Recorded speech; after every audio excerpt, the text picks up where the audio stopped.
The city is alive with activity.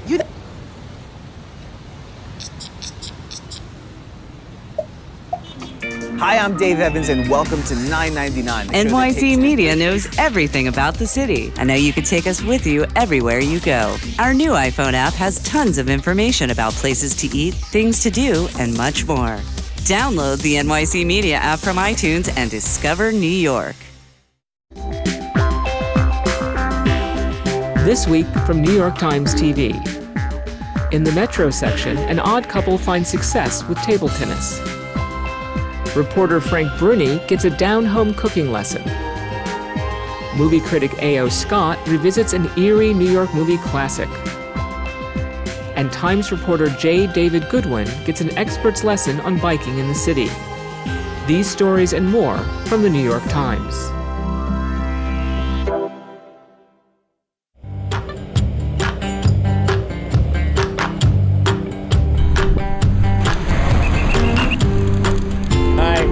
Bikes. There's always been something about bike riding in the city that makes people want to film it. So it's no surprise that a big Hollywood studio is making a new movie, Premium Rush, about a New York City bike messenger. And how does Hollywood transform beach cruising stars like Joseph Gordon-Levitt into traffic-ready messengers? Easy, by hiring a local expert. What I worked on with them is making sure that they feel comfortable at speed, because not only do you have traffic, but you've got manhole covers, potholes. There's a lot of variables. So, we got used to kind of swerving and maneuvering with the front pedal. There you go. Yeah. So I asked that expert, Dave Jordan, to show me some of what he showed them. Bikes.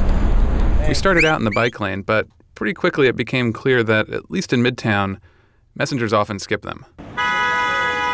Any void in New York City is filled with pedestrians and everybody else. I'd rather be in traffic than in a bike lane, because I'm going at the same relative speed as the car.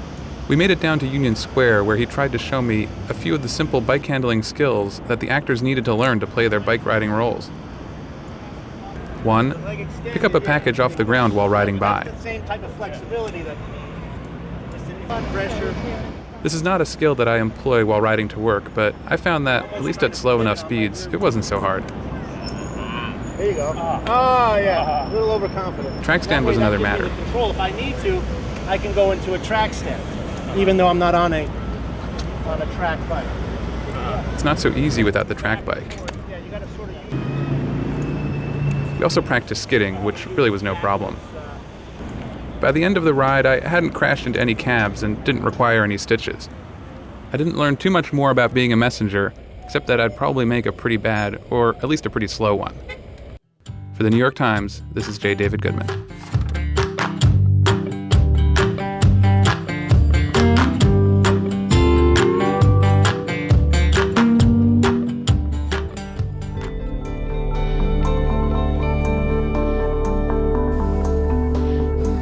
In the Metro section, an unlikely pair of Queens college students find victory playing ping pong.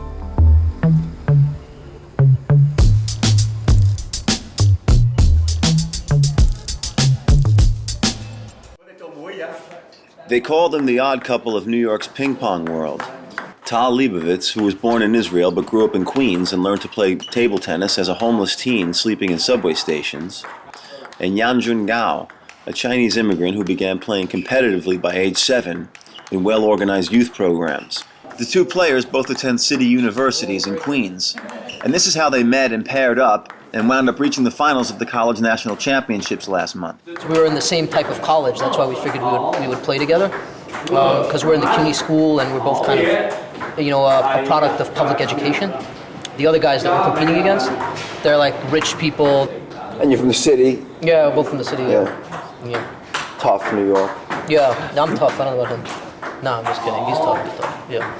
Jan and Tal practice at the Friendship Table Tennis Center, a second-story space nestled among auto repair shops on Roosevelt Avenue in Flushing, Queens, a place where Chinese is the prevailing language. I'll hit the ball, then my opponent will hit the ball. So we alternate, and we need to have really good running, for our legs have to be really strong, and we have to have good anticipation for the ball. That's a lot of movement.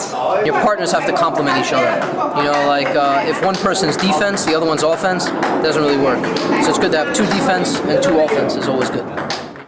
The two players could hardly be more different. Jan has a body that seems built for table tennis, while Tal is plagued with a degenerative bone disease that restricts movement and makes playing painful. I have benign bone tumors, my right arm and my back and my knees, my ankles too. Mm-hmm. So it restricts my movement a little bit, but my hands are really good. I have good feeling for the ball. We complement each other because I'm finesse and he's the power player. He can return serve good. And Gao's attack is very strong. We usually try to watch where our partner is standing so that we could move and then they can get in better position. So we move like in a circle. If I see he's going to play a certain ball, I just move out of the way and I try to move around him. Right. Yeah. Is it true that you make him run more and then you make him do more, Yeah, I make him do a little bit more work, Why? So I'm a little bit lazy. No, he's more of the power player, so he has to move more. I'm more of the feeling player, so I move the ball around. I move the other players, and then he comes in and he wins the point. He's from China, and I'm from Israel. So we use table tennis, to kind of meet, and I think that brings different cultures together. There's still a cultural difference between, because if we talk about like the Eastern way of living and the Western way of living, there's like a difference. If normally you would have like somebody here and somebody here, they're a lot closer because of the sport.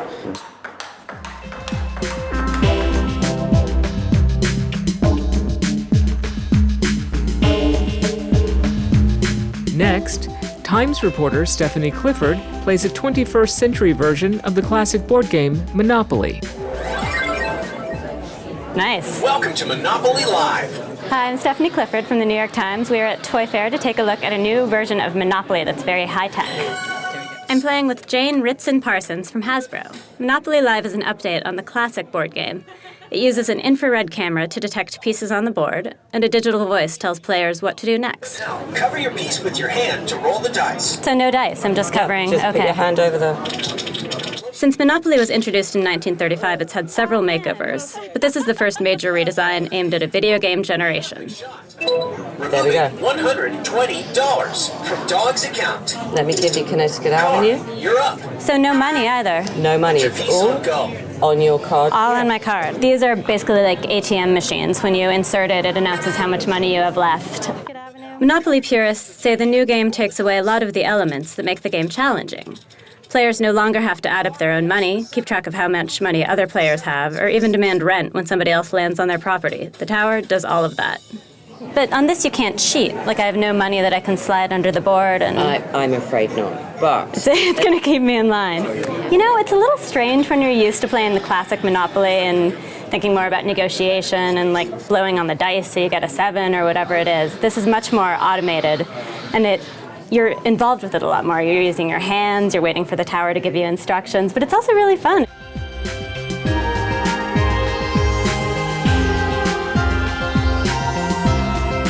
And now, correspondent-at-large Frank Bruni learns a new twist on the classic hamburger from Katie Lee. Well, my grandma's my biggest inspiration in cooking, and these burgers are straight from her kitchen. Okay. She always made these really thin burgers. She's from Logan County, West Virginia. That's why I call them Logan County burgers.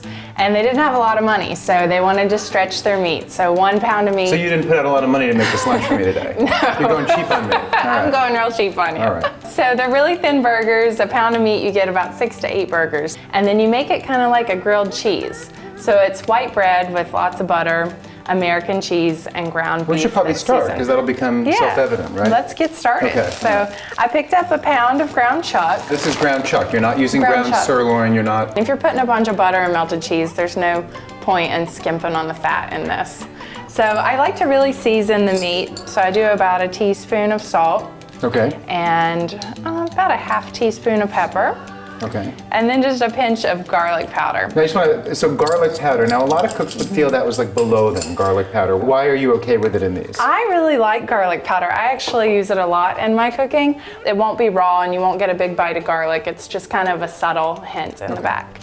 Okay, so some onion. Now, while you're doing this, Kate, I myself am a bad enough cook that I would not be able to kind of chat about something else and food prepare at the same time, but I think you're a little bit more skilled than I am.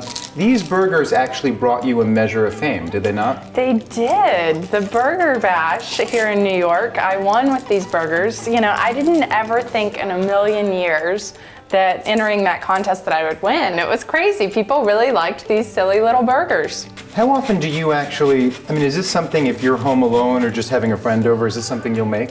I get requests for these a lot from my friends, Okay. so I do make them quite a bit. Does that mean you're kind of sick of this? Is this like us asking Fleetwood Mac to do Don't Stop one more time? I never get tired of these Okay. burgers. I love them. Maybe because it's my version of comfort food, it takes me back to being in her kitchen. So it's kind of like if you were making meatloaf. I was going to say, as I'm watching you do this, I always think when I make meatloaf, it's like it's the adult Play-Doh of cooking. It is. And you're having that same sort of fun with this because you're not It's doing kinda just a fun. simple beef patty, you're actually kind of putting stuff in. Exactly. All right, so I'm gonna make these into some thin patties. Just takes a little bit of meat, not much meat at all. This is really thin. This is like White Castle comes to Greenwich Village, you know? Yeah. White Castle in Greenwich Village, yeah. When did you begin adding garlic powder and onion, and what led you to that? Was it the kind Actually, of meatloaf analogy? Meatloaf. Yeah. Meatloaf led me to it. I love to make meatloaf. I call meatloaf man loaf because if you make it for a man, he'll fall in love with you. Has it worked out that way for you? It has. How many men have fallen in love with you through your meatloaf? I don't know. This That's is a the good PG-13 question. portion of our program. The man loaf. I don't know, Frank. Maybe I'll have to make it for you, and then maybe you'll fall in love. That's a tall hill to scale. Yeah. Oh gosh. All right. So the meatloaf was what inspired the onions and the garlic powder. White bread is the cradle White for bread. this astonishing meat, right? Yes. No, I mean I all like about the I white like bread. the consistency here. We've got white bread. I believe, not to get too far ahead of the action, and spoiler alert, I believe that we're going to be doing yellow American cheese. Yellow American so we've cheese. got garlic powder, yellow American cheese, white bread. Lots of Katie butter. Lee is a cook without airs. Onto the griddle. Onto the griddle. That's a scary amount of smoke coming off of that griddle. I know it looks really hot, doesn't it? Yeah, be careful. But a hot griddle's good. Then your meat won't stick. I love that sound. I love that sound. Yeah, it's just- Oh my gosh. Okay, so Smells now these good. are so thin. Are you going to keep them on there just like a nanosecond, or how long are they going to be there? They're on about a minute each side. That's Okay. it. If even. I just kind of watch it and I can kind of tell. You want to lift them up a little bit with a spatula, and when they start to brown, that's when it's time to flip it. It's getting smoky in This here. smells like beef fat, smoking up, and next to Chanel No. 9, I think it's one of the world's great scents. I think it's better than Chanel. Yeah, I do too, but I'm being discreet for our home audience. There we go. See how nice and brown those look? I love that. They cook up so fast. And kids always really like these too. I've got a lot of friends whose kids love these burgers. Okay, I'm gonna turn that off. Okay. And now we can build the burger, glorified grilled cheese, patty melt, whatever you want to call Right, it. nomenclature does not concern us now, but Call them whatever you yellow want. American and buttered white bread do concern us. Yeah, buttered side down. Okay. And then a slice of yellow American. I think it's important to use the yellow American because then you get a little bit of color. Okay, so easy as that, just like building a grilled cheese. So it gets swaddled in its yellow American. So you want the heat on medium, low. That way the So bread you don't won't have get just too kind of burned. blackened bread. And if it cooks too fast, then by the bread will be done before the cheese is melted. yeah. And then I just kind of keep an eye on these. Oh, that's They're already golden. starting to brown. You just want the bread to brown nicely, like you're making a grilled cheese sandwich. This looks really good, and that's where all that good butter comes into play because it'll give you that good color. And I mean, most people know how to make a grilled cheese, so it's the same principles. All right, these are done. All right. So we'll just slap them down here. Don't these look good? They do. All right, I'm going straight for the mayo and a little ketchup. We've talked about what one might serve alongside these, the appropriateness of a milkshake. I always say a food is judged by its flexibility. If I wanted to pair this with a wine, what would you recommend? Maybe something like Boone's Farm. Like Boone's Farm? Well, while we have someone go out to the store to get that, I think in conclusion I'd like to say to you, may I please have another half? You may. Thank you.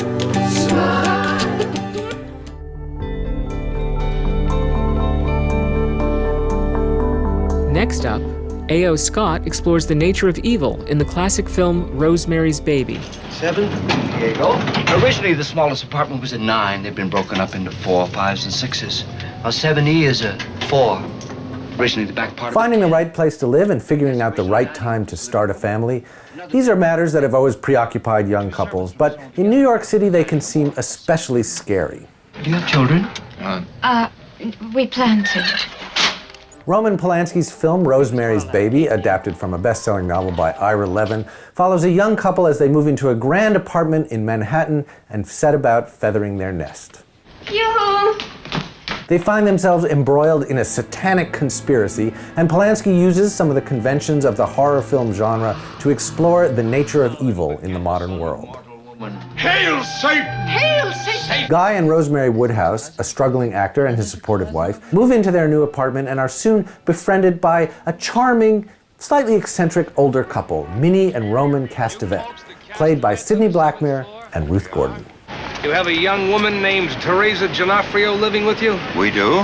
What's wrong? Has there been an accident? You'd better brace yourself for some bad news. She's dead. Jumped out of the window.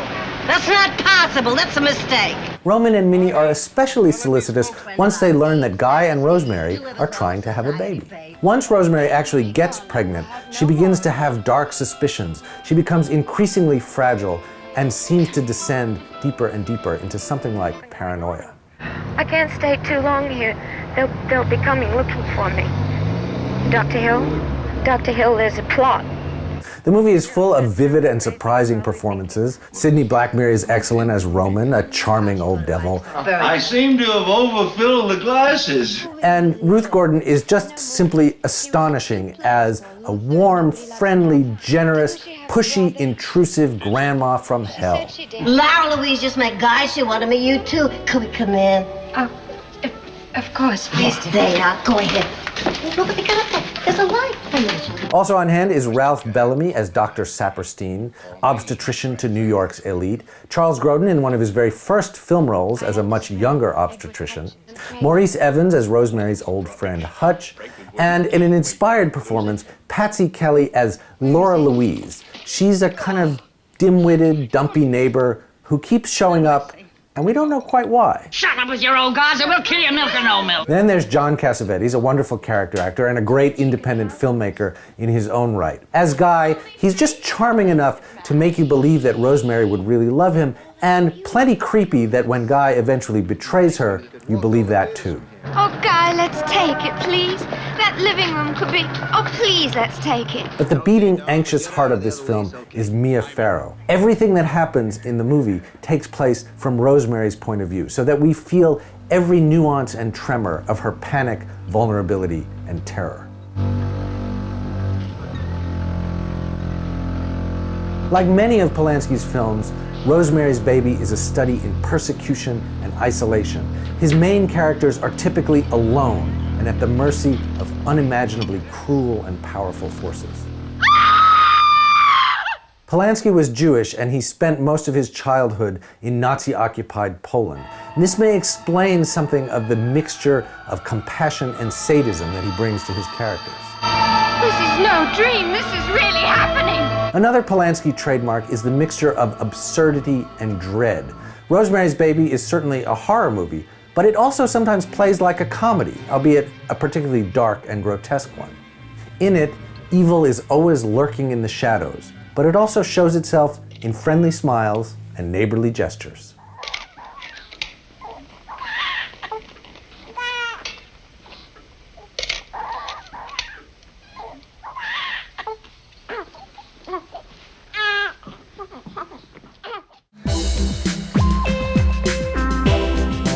Real estate columnist Christopher Gray chronicles the story behind the oldest school building in the city.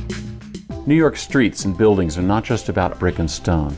They're about people. When you look down any street, you have to see a tableau which is not just architectural, but also human.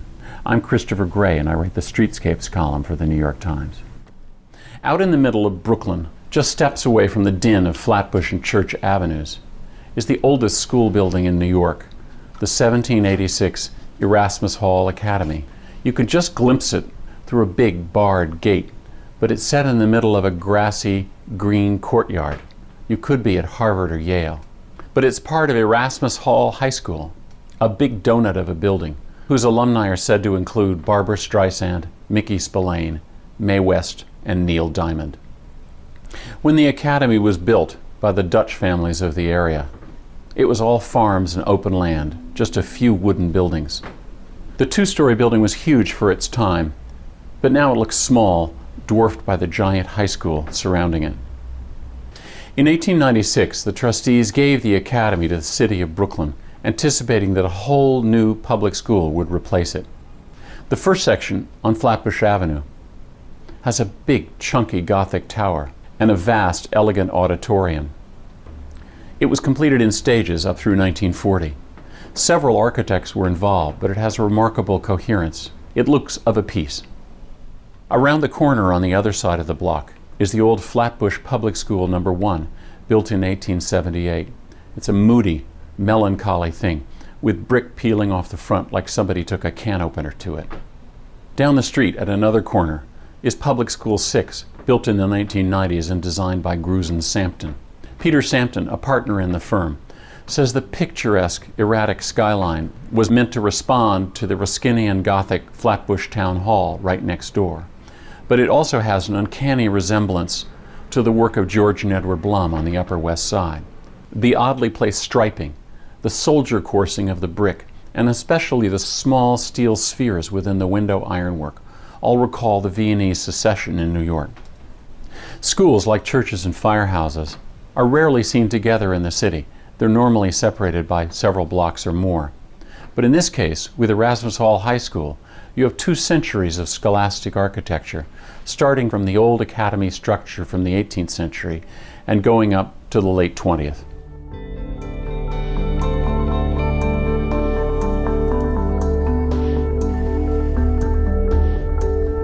Finally, another happy couple takes the plunge in this edition of Vows.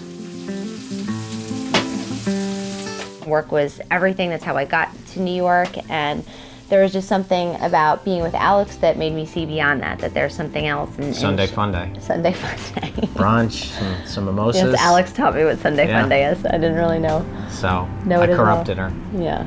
Cheers. Cheers. Hi, my name is Joan Snyder. And my name's Alex Cool. And we're getting married on Saturday, April 9th here in New York City. Oh, that's not on. Just something about Alex, just familiar, and I love being around him, and so I was smiling forever. 3 to 4 months after dating, we saw this amazing deal to go to Italy. We both loved to ski and hadn't skied together yet. All the barriers came down during that trip, and then I think that's where our relationship really started to sort of go to the next level. And we both kind of knew, I think, after that trip, it was just a matter of when was the right time. At her core, Joan's such a good person and so sincere. So I think early on when I started dating Joan, I realized that pretty quickly. A lot of times in dating, you're so self-conscious about what's going on when you start opening yourself up to someone. So I just really feel like he's always made me feel I'm my best by being myself. He really is so proud of me. It makes you feel really special that the person that you're marrying lets you do the things that you really love and care about, and then he rolls up his sleeves and he does it with me. As you get older, I think you realize how serious getting married is and sort of all that comes with that. And so I think what I was sort of going through was recognizing that as sort of a new chapter in my life, and obviously sort of breaking away from the kind of being selfish and the guy doing whatever you want. And so, you know, it's like That's changed. What's that? Hey, what's going on Saturday, huh? I think everybody always thinks it's the guy that has so many things in his mind to wrestle with for the proposal, but you know, as a woman, we do too. I'm just excited to be Mrs. Alex Cole, and I'm excited to just be a couple and proclaim that to the world and celebrate the next couple years together before we start a family.